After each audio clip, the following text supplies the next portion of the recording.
এদিকে গেল ২ মাসে রাজধানীর শিশু হাসপাতালে রোগী বেড়েছে প্রায় ১.৫ গুণ। চিকিৎসকরা বলছেন এই বৈরী আবহাওয়ায় সবচেয়ে বেশি ঝুঁকিতে শিশু ও বয়স্করা। আরও জানাচ্ছেন জিনিয়া কবির সূচনা। দিন দশেক ধরে দেশে চলছে টানা তাপপ্রবাহ। এই গরমের সাথেই যেন প্রতিযোগিতা দিয়ে বাড়ছে রোগবালাই। হাসপাতালগুলোতে প্রতিদিনই বাড়ছে রোগীর সংখ্যা।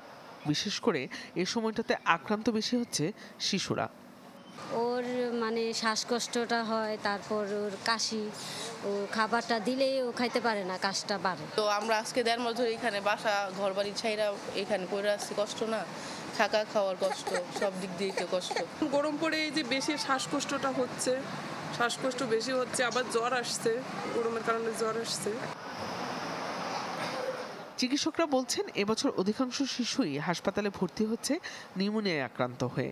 কারো কারো আছে বমির সাথে জ্বর আর পেটের সমস্যা।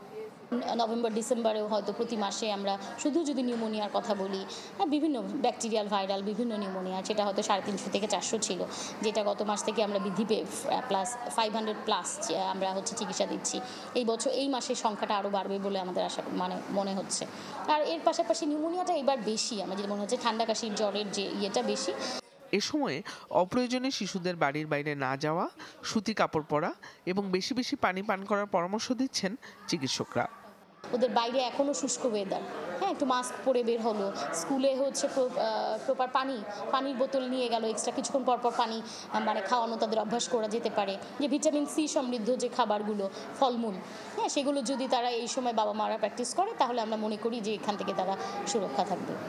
এদিকে আবহাওয়া অধিদপ্তর জানিয়েছে সারা দেশে দিন ও রাতের তাপমাত্রা অপরিবর্তিত থাকতে পারে। জলীয় বাষ্পের আধিক্যের কারণে বাড়তে পারে শারীরিক অস্বস্তিও। জিনিয়া কবির সূচনা, চ্যানেল 24, ঢাকা।